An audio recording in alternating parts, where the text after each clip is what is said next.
Hi everyone, I'm Matthew Skelton. I'm the co-author of Team Topologies, and I'm here today with Chris Roosh from Agile Rising. Hi, Chris. Hi, Matthew. Great to be here. It's good to be here too. Thank you for joining me. Really appreciate it. Um, do you want to just give a quick overview of your background and Agile Rising, your company, and how that fits in with the current move, the current shift towards like enterprise agile, enterprise transformation in general, particularly like AI fueled, AI infused. Yeah, sure. So Agile Rising is a consulting firm based in the United States. We help organizations, traditionally, we've helped organizations adopt new ways of working, particularly focused around Agile, particularly focused around kind of large scale Agile in big Fortune 500 companies, government agencies, fast moving startups. And we came to be, my background was in software development, product development, and over the course of the years and then decades, got more interested in the process for how good products were developed, and the foundation for that being good organizations, good cultures. And that led to kind of finding Agile as the way to help companies improve. And what that has meant has continually changed over the years as new best practices have come in, as new tools have come in. And so now Agile Rising is really focused on helping companies adopt and the latest and greatest tools and processes to enable the way that they want to work and the products they want to develop, and solve the challenges that they have with their internal processes. It's good to be here today. I mean, your expertise around particularly the enterprise kind of sector or segment or whatever is I think it's going to be really valuable for lots of people to hear, particularly in the US, but also worldwide too. So it's really great to be kind of looking at this stuff together today. So we're towards the end of 2025 now. It's quite clear that generative AI in particular is here to make some substantial disruption to how things are done in large enterprises. But I think that disruption, it's not clear what that looks like, and there's a lot of people searching around for kind of some clarity about what's a sensible way to approach things. Does generative AI make things completely new? Do we throw out all the old stuff that we thought before? Some people think that's true. I Yeah. personally don't believe that at all. I think the vast majority of what we've learned in the industry, particularly in sort of digitally enabled services, like software, I call it. I think the vast majority of that stuff remains. We need to learn some new things and apply it in a slightly different way. But I think that there's a huge amount to learn from organizations like yours, my experience and people that we work with. I think a lot remains absolutely the same, and that's what we'll explore today. We're looking at accelerating enterprise AI impacts with Team Topologies. Yeah. And this topic is really timely. Every organization, almost everybody in every organization is thinking about, what impact is AI going to have? How can we use AI? And I think you're correct that it's going to be an enhancement. It's going to be an enabler. But I think the thing that's really unique about AI, when we look back over the last couple of decades, is that this is a technology that is touching every segment of the business environment, right? It's not just a technology. It's not just a development tool. It's getting brought into the everyday work of people throughout the organization, which leads to you can't really even imagine the impact that it's going to have, because that impact's going to be so broad across the organization. And that's why it's an interesting topic to talk about. Exactly. So I think, as I said, we're at the end of 2025. We've had a few years of generative AI playing out in the workplace and so on and so on. There's been some interesting gains. There's been plenty of like substantially spicy and expensive disasters or failures that people have had with generative AI. For me, the key takeaway is that like organizations that have not worked out how to achieve real organizational agility, business agility before AI are going to fail with AI unless they actually get that foundation of true agility first. Yeah. Maybe that's the punchline effectively, but that's what we're seeing.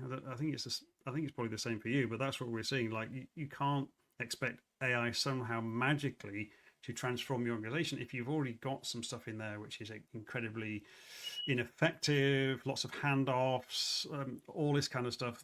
It's not going to fix that. It can accelerate it if you've already got that stuff in play. If loads of stuff has been fixed and you've already got a nimble organization, it can probably accelerate things.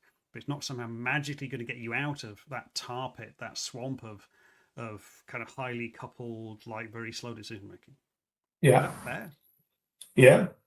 It's not going to get you out of it, and it's probably going to make it even worse. I say, you know, one of the things that I frequently tell organizations is if you haven't been successful with another big transformation effort, like if you tried to implement Agile and it didn't really go very well, and then you tried implementing DevOps and that didn't go really well, and so then you tried product operating model and that didn't go very well, like you're going to get rolled over trying to like a steamroller by AI if you try to implement AI and try to transform your organization with it.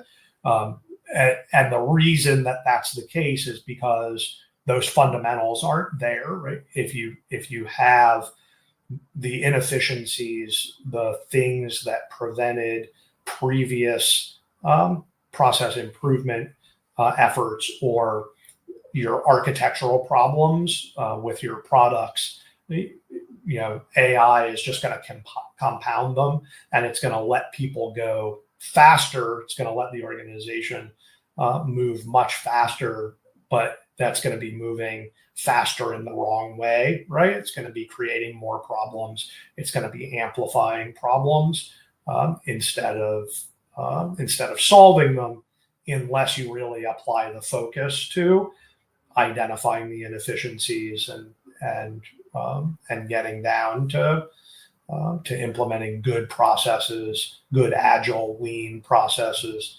good team organization and team topologies that then enable you to get the organization going in the right direction, and then you can go very quickly. And then AI and generative AI can be a real productivity booster. It's worth us looking at a couple of examples, right? So there's generative AI used for kind of content generation. Mm-hmm. So it can be creating reports, documents, whatever, blog posts, a whole lot of stuff. But when the quality of that content generation is not the thing that's being measured, when it's kind of a number of lines, number of words, or it's the number of documents you produced, then there's a real danger that organizations are just piling up mountains of very poor quality or dubious quality material, which then causes downstream problems for other people. There was a study from Harvard Business Review recently. When was it? In September time, anyway. And the title of the article is "AI generated work slop is destroying productivity." That phrase there, work slop, I think they invented it.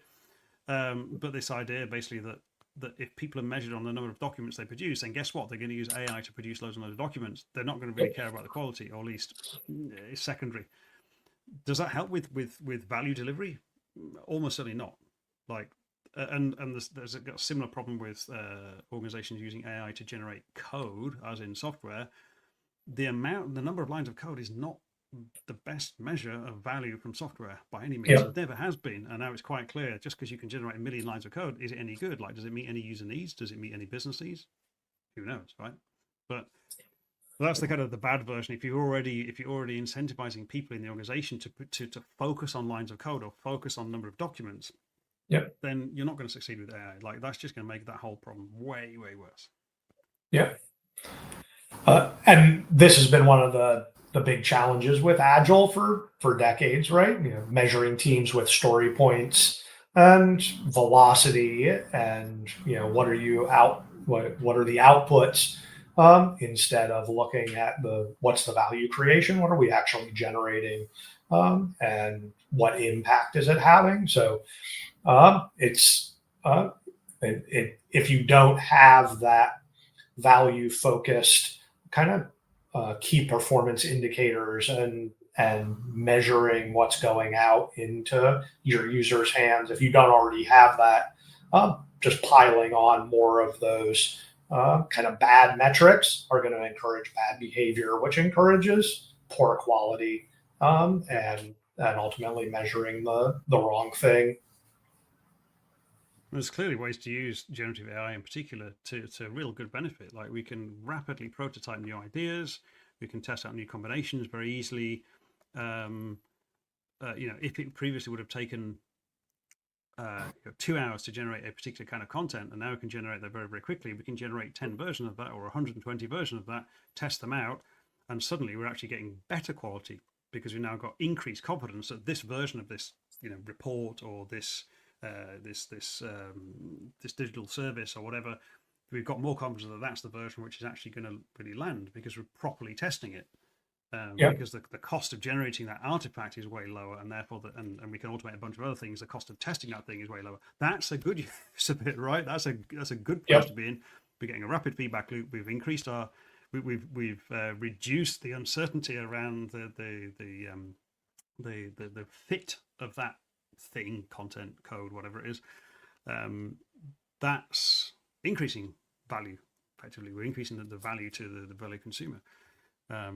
But again, like, having that perspective in place, having that value first perspective is then guiding how we use AI. That's, I mean, I know you know this, but like, it's surprising perhaps how many organizations don't have that value first approach, and so therefore not really well set up to and I think in that example that you just gave, the two key things are that you have a good quality data set, right? You're starting with information that is good, is accurate. You're starting with your own data, and you have a human in the loop that's using AI to generate multiple versions of something that you already know is good quality.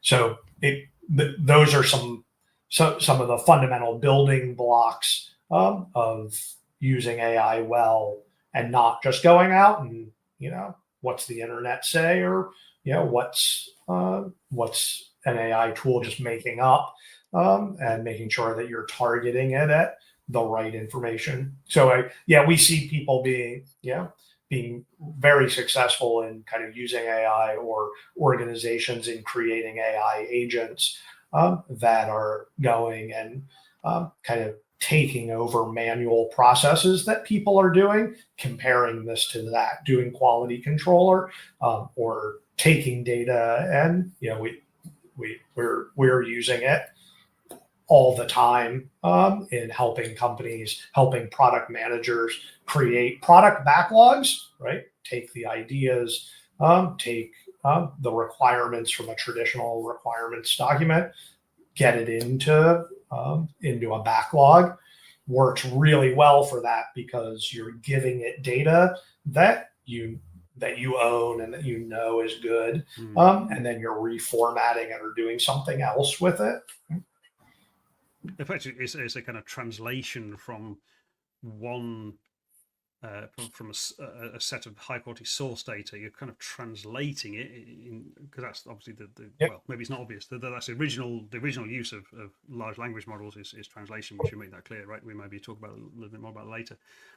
But that translation task, you're reformatting it into another version of sort of similar thing, remixing it. Right. That's actually kind of a good use for really good. Yeah, like it's a really good fit.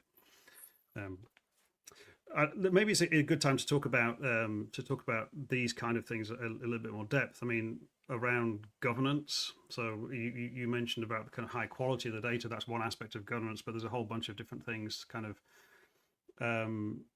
what's the provenance of data? I mean, data provenance has always been important, but it's particularly important now. Yeah. Partly like from technical details, like you need to know where the data comes from, because if you're not sure and it's not high quality, has it got prompt injection in there? Like that's a very, very serious like threat, which is sort of come almost out of the blue. Like it wasn't really, it was the equivalent kind of threat in terms of injection threat from, I guess, the 90s and the 2000s. Something like SQL injection is relatively well understood by the early 2020s that we're in now, relatively well understood, relatively easy to defend against. But suddenly you've got this entirely new threat vector. The data might contain the execution. Since the 1960s, we've been able to kind of assume or reason when building digital systems that the data and the instructions are separate. But now we've got data and instructions potentially all mixed together. That's it makes things pretty spicy. Yeah. And you're potentially using a large language model that you have no idea what it was trained on. You have no idea where the data came from that. And was it legally obtained? Is it accurate? There's a bunch of questions with those kind of publicly available LLMs at this point. Yeah, and the traceability of how content was generated feels kind of important. Like, how did you get to this output? Show me the different steps. Now, whether that's just for like confidence in the organization, or whether there's some internal audit or even external audit, at some point, if you don't have the traceability, we're not saying that the generative AI is always repeatable. But if you don't have like a series, like if you're not capturing the prompt, if you're not capturing the details of the sources and the provenance of those sources, there's no story for the auditor. And like, if I were a COO or someone responsible for this stuff inside a large organization, and if I don't have an audit story, I'm not very happy. Like I'm not in a position where I'm feeling particularly safe with that, because my neck's on the line for kind of failures of governance and so on and so on. So a bit like happens in pre-AI kind of IT and technology usage. What is start from the audit story? If we start from that audit story, expecting to be able to explain how this thing happened or explain how we got to a particular piece of data, then we're actually in a quite a good place. Yeah, I'm not saying it's easy, but it's a good way to kind of think through kind of end to end how we're going to do things and put things together. Because if we leave that to last, we're missing a huge a key part of kind of the enterprise management aspect of rolling out any technology, but particularly AI. Yeah, it's that audit trail. It's the quality of the data. It's the defensibility of decision making, right? We have customers that are making credit decisions, and are they going to work with a customer or not work with a customer, and applying AI to that, and kind of who's making the decision about whether you approve or deny an applicant. And that's something that somebody can be coming back and asking you to explain in the future, right? There's all sorts of things. And I think, from the COO's perspective or from the CIO's perspective, we're seeing a lot of organizations who are going through kind of a traditional project or product evaluation of what AI are we going to select, what are we going to bring in as our enterprise AI solution.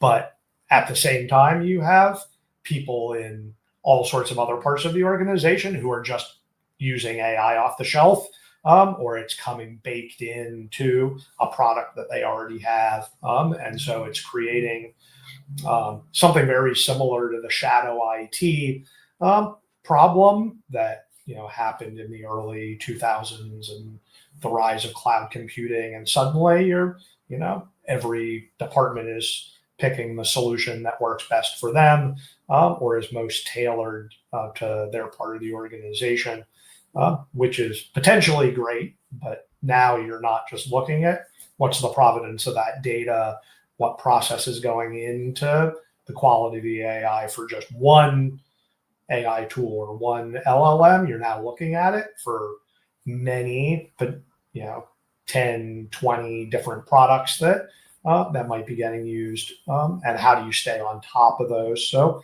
from our perspective, having kind of the governance of what your process is for evaluating AI tools, and then having the technical tools in place to look for AI activity happening, identifying it, ensuring that it's meeting your corporate governance standards. That's something that can't be done manually. That's something that you need a tool like IBM's watsonx governance, or a product like that can kind of sit on top of your whole collection of AI. And unfortunately, when I'm talking to people about AI, even enterprise-wide AI adoptions, it's often only talking about kind of prompt engineering, front-end use of AI, and you start talking about that kind of governance layer and how you're going to enforce things across it, and you get kind of deer in the headlights, or I don't think we're thinking about that, and then that's kind of like, well, that's a huge security risk if you're not thinking about that and getting the systems in place to deal with it. I think it's important, like side note, that the organizations that seem to be doing approaching this more holistically and effectively are not treating AI as like a separate little piece of technology. Like, it doesn't sit underneath like CTO or CIO area or CDIO. It's sitting underneath COO ideally, or somewhere like that, because it is, as you said, it's got this enterprise-wide effect. It's not just a technology we bolt on. Arguably, something similar was true with cloud, in the sense of the disruptive effect back in 2008, 2010s, and so on, and more recently. But even that arguably is still just about manageable by kind of CIO or technology or engineering, whatever you want to call it, IT.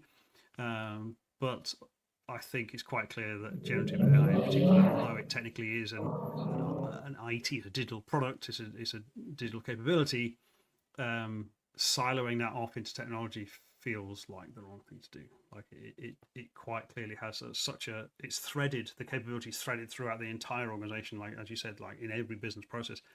Yeah. Assuming it's just technology feels like the wrong thing to do. So how do we empower the COO, for example, to have enough awareness and enough oversight and visibility and confidence so that they can go to sleep at night, rather than be lying awake thinking, oh my, I'm going to go to prison for some AI breach, AI related data breach. Right. And how do they have the collaborative structures in place so that they're hearing from their constituents about what's needed, what kind of solution? Because it's not a one size fits all solution. We're going to continue to see AI proliferate throughout a bunch of different tools, and there needs to be a way to bring in that kind of best of breed in the right place, in the right organization, at the right time. There's obviously a difference between there's two kind of ways of using generative AI in particular inside a modern enterprise, right? At least two, but let's talk about two.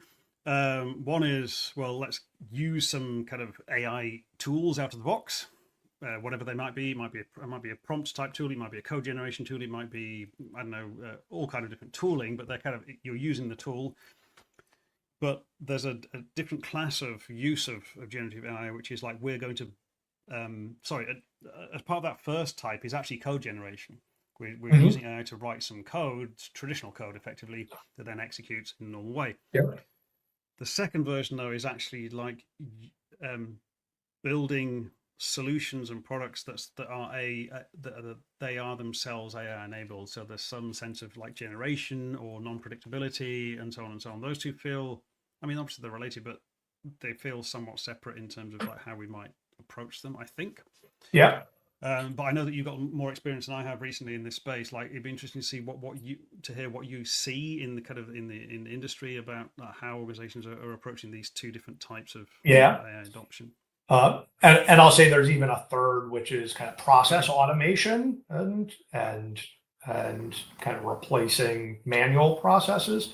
But I think, it's one of those things where people often talk about AI as if it's a thing. It's like one thing that's being adopted, and it's not. There's a lot of different frameworks. There's a lot of different ways to use it, and generative AI over the last 2 years has really taken off because it's easy to adopt, right? And no matter what your role is, no matter what your hobbies are, no matter kind of what you have to do in your day-to-day life, you can think of ways I can use generative AI to help me with what I do or speed things up.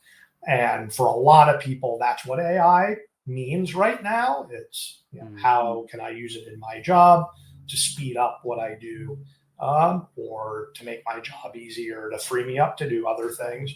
And that's being widely used among developers and testers, on the technology side, being widely used on the business side. And that kind of AI adoption goes very much to the heart of how people work and how teams work.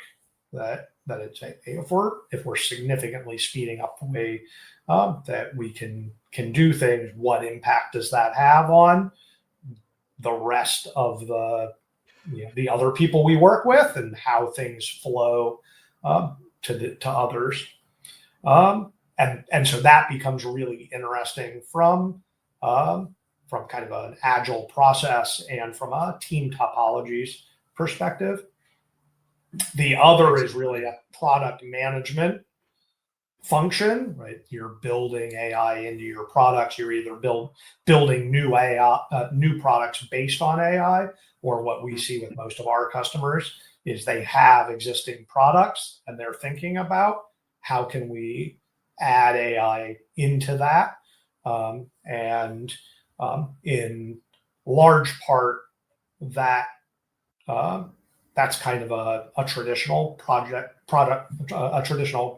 product management challenge, that we have a new technology, we're putting things on our roadmap, we're building it out, but it also very frequently, in our experience in large organizations, is resulting in spinning up new R&D organizations to go off and go really deep into AI, figure out how we might be able to do that, and then hand it off to product management to try to commercialize. And so that often is creating totally new teams from a team topology perspective, right? We're creating new value streams, we're creating new teams. So they're very different in what it means to just use AI versus build AI into a product. And they have unique challenges, and they also both impact the organizational design in different ways. Yeah, I mean, in just going back a little bit, the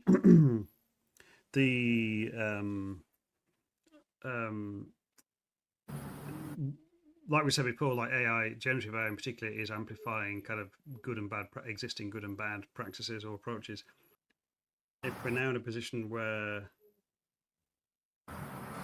inside the organization you've got multiple different handoffs along the value flow to the value consumer, you've now got one team or one group of people or one person inside that value flow able to like generate way more things, that the actual time to value is not shrinking. You essentially just building inventory in Yep. one particular part of the organization.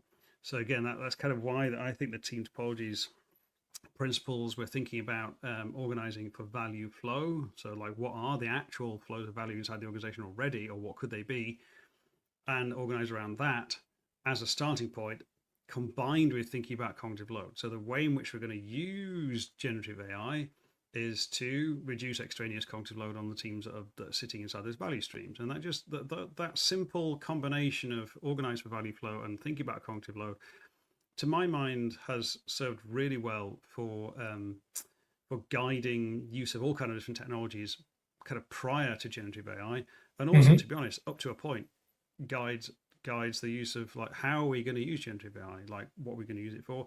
But in terms of helping people inside the organization do their work, does it increase their cognitive load? If it does, why would we use it like that? Can we use it in a different way that's actually going to kind of not just speed up what they're doing, but like help them to focus more on the core aspects of the value stream that they're working on, rather than get distracted by other things. Like there's a way to frame the core principles around Team Topologies that actually help us with pretty much any technology adoption when we're thinking about knowledge work. I think that ends up being quite a useful framing. And the key there is, like, leaders always need to be thinking about what has that entire system impact. How do we speed up, and how do we improve the quality of the entire system? And what I'm seeing with a lot of the AI adoptions is it's a very individual adoption, right? It's how do we upskill individual people? How do we teach them about AI? And they make their job faster. And it's kind of, I think, what Team Topologies challenges you to think of is, well, how do we not just make the individual better and faster? How do we make the team better and faster, and then ultimately the entire system and the whole product delivery process? Exactly. And that's it's a bit weird, but we didn't really, in the original Team Topologies book, didn't really talk about it in those terms. But I think you're absolutely right. This is what was behind that's the intention behind what a lot of what we're doing is really thinking about, kind of value flow, the larger picture. And certainly that's what we're seeing from organizations that have adopted Team Topologies since the book was published the original book was published in 2019. They're saying exactly that. Like, it's helped them to think about value flow. It's helped them to realize there's a different way of thinking about knowledge work and doing work and building things and providing value to customers.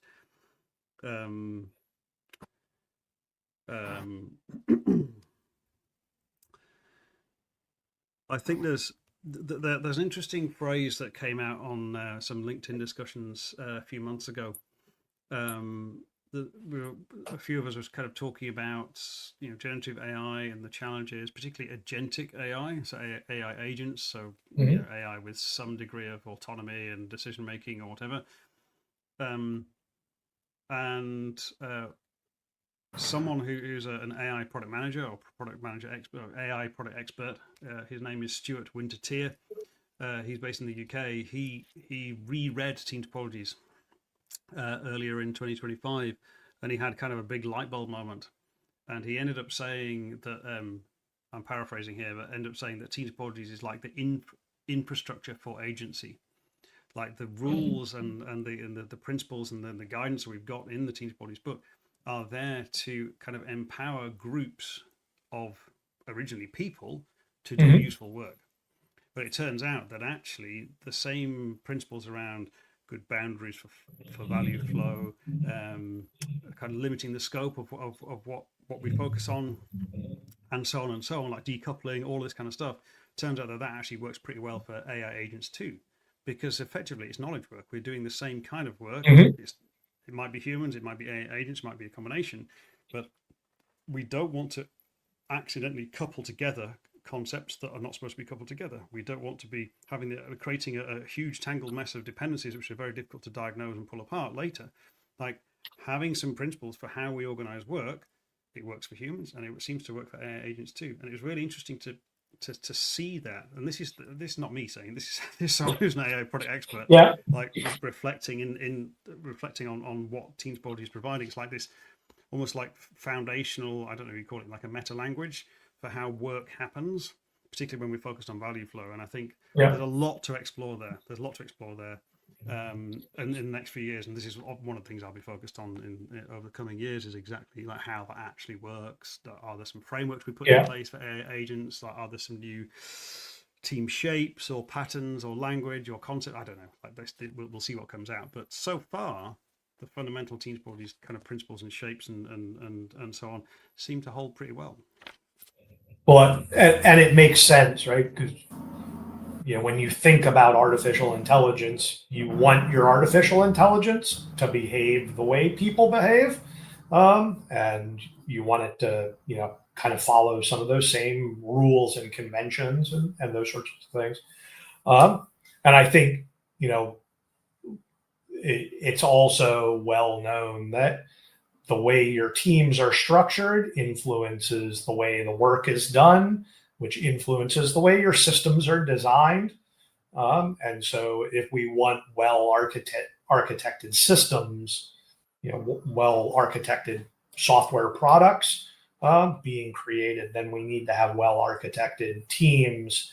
And in an AI world, that means we have to have well-architected agents that are organized and behaving in ways that kind of make sense, or else they're not going to be able to make a product that makes sense.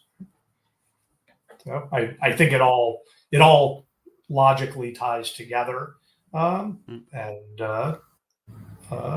it's kind of interesting to see the idea of AI architecture starting to come together, married to team topologies.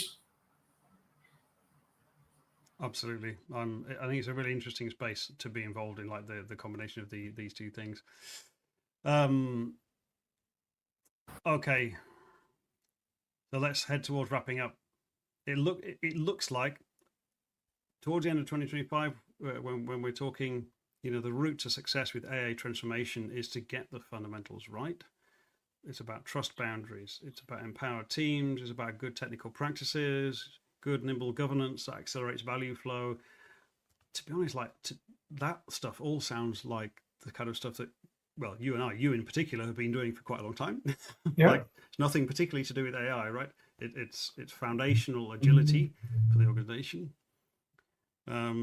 I think what Team Topologies is bringing is this infrastructure for agency, as Stuart Wintertier called it, a set of rules and principles that help us think through that more intentional design of the work, whether it's humans or whether it's AI agents or some sort of combination of both. And we've got that language and that visual, those visual patterns that the Team Topologies might modeling shapes and the technique and things, which is like a language to help us reason and think through what our options are in this space. It seems to be very, very useful for people. Yeah, I think the good news is that the things that are necessary to kind of be successful at going forward in this new AI world are the same kind of basic foundations that we've been talking about. The bad news is that we've been talking about those foundations for decades, and and lots of organizations still haven't kind of gotten it right. And so I think the opportunity that's presented by kind of organizations saying, we're about to make really big investments in AI, because that's what it comes, that it's not just this kind of new idea and this new thing. There's lots and lots and lots of money being spent on AI initiatives, and leaders want those initiatives to be successful. Right? It's defining what's this company going to look like for the next decade. So you want to get that right. And often what I see is when organizations have tried to do agile transformations or implement other kind of new ways of working, they often didn't change the fundamentals, and they just applied these new ways of working. Hey, go off and do daily scrums and do PI planning and work in sprints, and magically everything's going to be better. And it wasn't often because the way the teams were organized, the hierarchy in the organization, the way work flowed was not right. And I think the opportunity that we have now is to bring that focus back to before you go off and try these big, expensive transformational initiatives, make sure your team organization, make sure your team topologies are right and you've optimized your system, and then go, or else you're just going to repeat those same challenges of the past. I think the thing I'd add to that would be leaders really need to work out how they get to trust groups of humans, and then later groups of AI agents. Like if that's the transformation kind of outcome that you want, things are faster, more nimble, greater access to markets, blah blah blah. The work that you need to do is, like, yourself as a leader, like, make sure you're going to transform personally yourself. There's going to be some new ways of working, some new things you're going to have to do. In particular, is work out how you empower groups of people to do things. And that actually is a substantial chunk of work for the individual leader and for, you know, like an entire board or entire exec team to transform themselves into like having the trust to be able to do that. And that's moving away from like traditional, very command and control hierarchical stuff into newer models where we're devolving responsibility and so on and so on, and the kind of nimble governance that comes along with it. That is an entire like webinar topic in itself, which maybe we can talk about another time. But yeah, leadership starts at the top, and leaders have to drive that change. And I think one of the things that the misapplication of coaching in agile transformations was a hyper focus on the teams, right? Let's teach the teams how to be agile. It's much more impactful to have coaching at the leadership level, having the leaders change the way that they lead, the way that they manage, which will then influence the teams rather than the other way around. And that's even, you know, if you're talking about going and applying team topologies across an organization, trying to drive flow through the organization, adopting agile across an enterprise, that's even more true. Yep. Super. Where can people find out more, Chris? Agile Rising website? Yep. Go to the Agile Rising website, agilerising.com/AI, and we have more information about the topics that we were talking about here today. And then I think they can also go to the Team Topologies website, of course.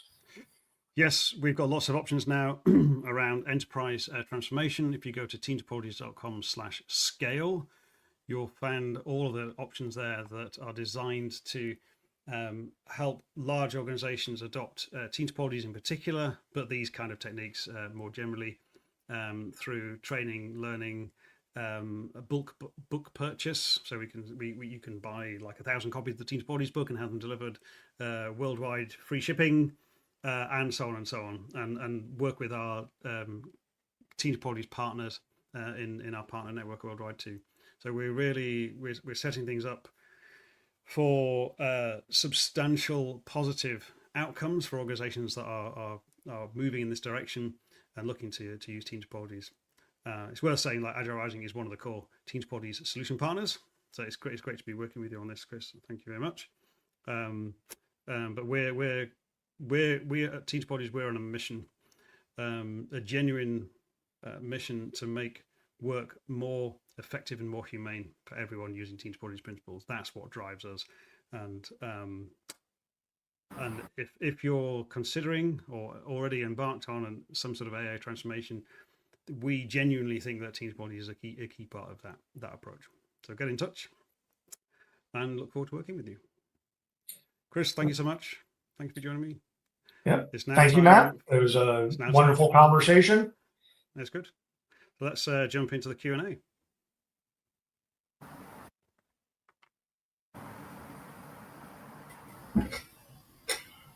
Right. It's a good chat. Thank you. And there's some really great questions in here. We've been trying to put a few responses in the chat as we've been going, but I'd like to start with this one here from Amanda. This is on StreamYard, so I'll just share the question here. So Amanda on StreamYard was saying there may be ways to train AI agents to the context of a specific team or art, at least in code. Like you might use an MCP or something like that. So it was an interesting point, and I guess because what comes to mind here, I'm sure this is already happening, right? And you might have seen some of it, but what comes to my mind is because the team types in Team Topologies are so clearly defined with clear expectations around their kind of purpose and mission and behaviors in particular. It's almost like each team almost has a different kind of style or personality almost. And that's clearly one of the things that you can actually you can give to kind of transformer-based AI and say, like, adopt this role. And it's a really good point. I've not actually looked for it yet, but I'm sure this kind of thing is happening. You could give an AI agent a particular, like, say, act like an enabling team. What kind of information would you provide to, like, as a member of an enabling team? How would you go and help a streamlined team to adopt a new something or change how they do testing or whatever it is, something like this?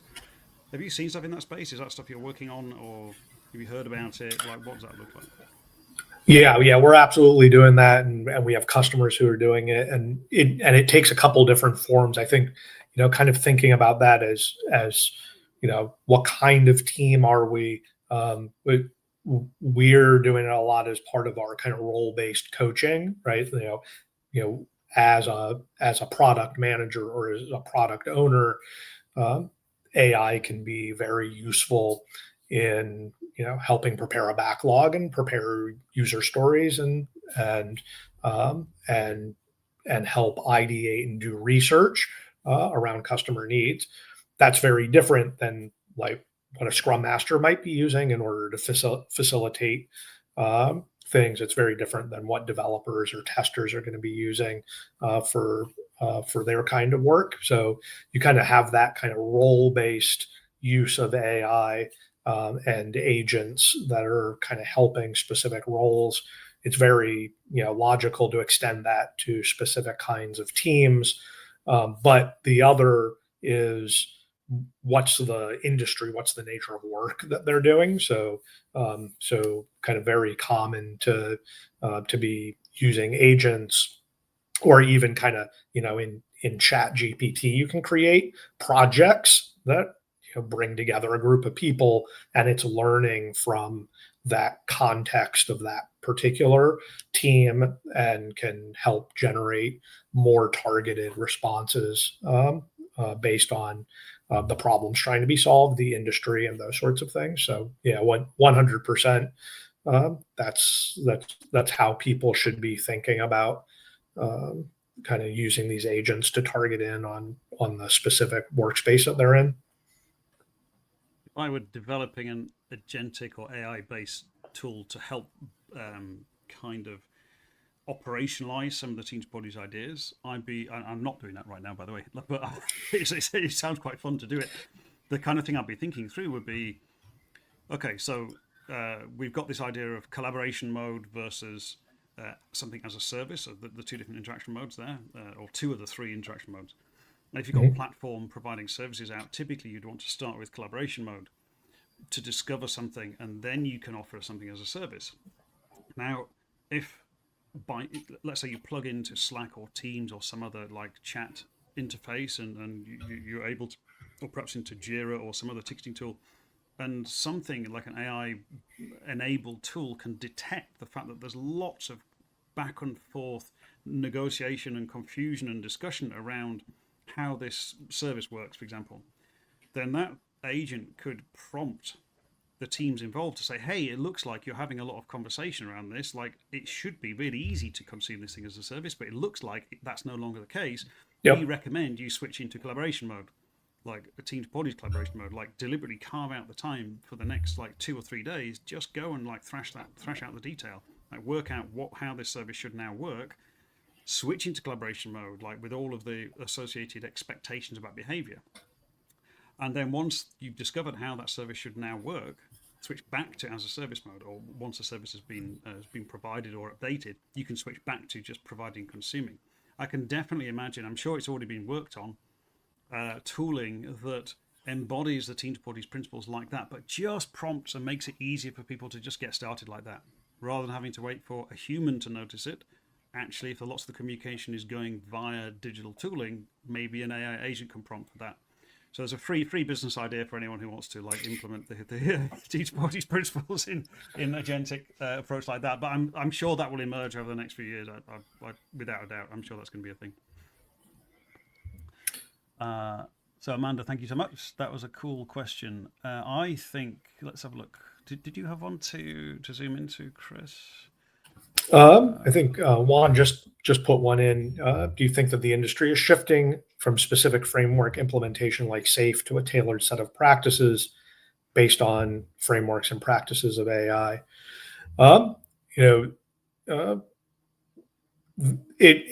There's always been a segment of organizations and leaders who are comforted by adopting frameworks. Whether that's kind of Scrum or whether it's SAFe or Less or Nexus or others. There are others that want to innovate and kind of find their own way of doing things.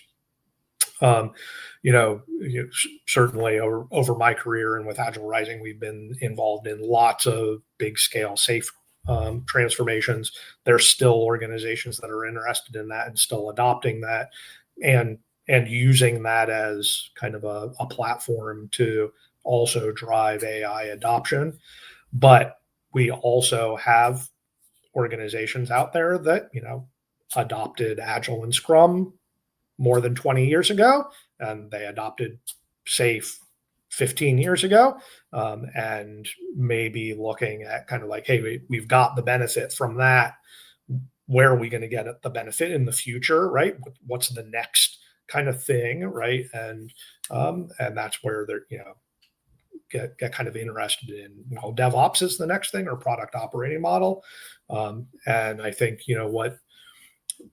there's always going to be that place, but the reason why Team Topologies resonates so well with so many organizations is it's kind of recognizing that regardless of the framework or the best practices that you're using, how you're organized and how people interact with each other is fundamental.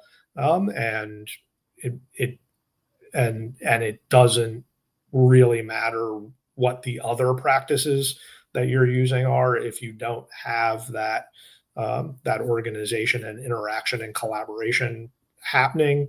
None of the kind of specific ceremonies is going to work. So I don't,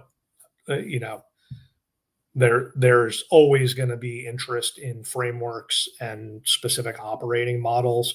But I think everybody who has gone through long or big experience with those frameworks they're a starting point, right? A framework by its very nature is kind of the skeleton, but it's not going to solve all your problems, and it's not going to do everything that you need. So, the industry is evolving, but that's Agile, right? We're always evolving, we're always learning new things, and we're always moving on to kind of what the next thing is.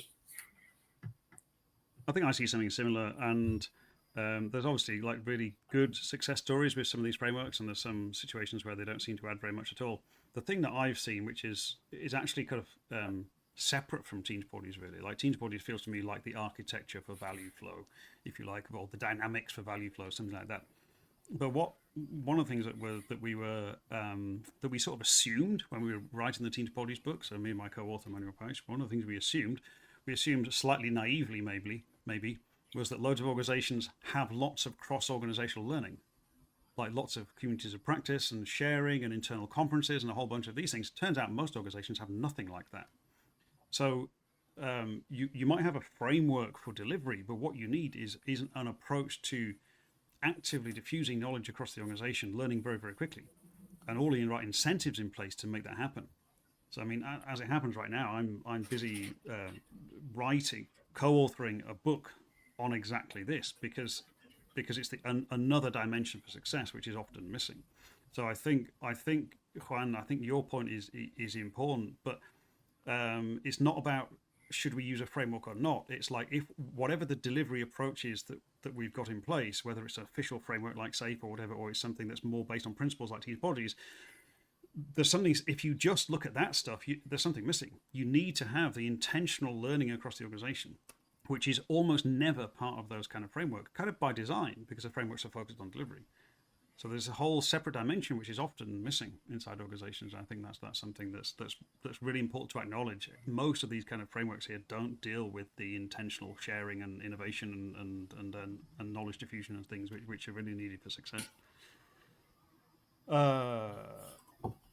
Okay, we are heading towards the top of the hour. I think it's probably time to wrap. I'm just going to share one last point from Sanal. I think we won't get a chance to talk about it too much, but Sanal, you were saying balancing the hub, the central AI governance forum, and the spoke, which is like ubiquitous use cases and agents in organizations. So balancing the exponential speed and scale of AI experiments in the enterprise with robust adoption and guardrails. That whole dynamic about central strategic intent with actual devolved or decentralized execution. I mean, that's the really hard thing that lots of organizations really struggle with in general, right? In general, and have it like working out how to get a dynamic like that, not just for AI adoption, but to be honest, cloud adoption, a bunch of other things, whatever comes after AI, you'll need the same dynamic in place. You can't centralize everything and you can't devolve everything. It's a dynamic between the two, and I guess that's what Team Topologies is helping with, thinking through with these different patterns, and the fact that an entire third of the part 3 of the Team Topologies book is all about like dynamic patterns for continuous evolution. I guess Team Topologies helps with that. It's not the only thing you're going to need, but it certainly helps with like navigating that, like that balance, if you like. Well, not even balance, it's a dynamic between centralized. Some things are centralized and some things are distributed all the time, and we're coming out from the bringing in awareness from the distributed aspects back into the center and then back out again. There's information flowing continuously from the center out and from the outside into the center, which I think breaks people's brains a bit because it's not simple. Well, and I think this is a great example of one of those things that like the problem has been there forever, right? And organizations have kind of struggled with how do we do this centralized governance, but allow innovation and freedom in those areas. And most have not come up with that.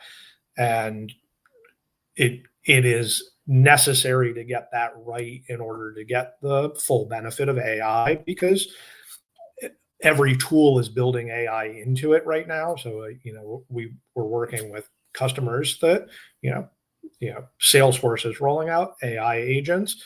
ServiceNow is rolling out AI agents. HubSpot's rolling out AI agents, and they already have with their existing tools half a dozen different sources for agentic AI that's been introduced into their environment already, right? And there's just going to be more. So this is one of those things where AI has to have a central governance model to make sure that you're following corporate policy and law, and you have to be able to embrace those AI agents that are coming from everywhere. Yep. Okie doke. So I think that's where we're going to wrap it up.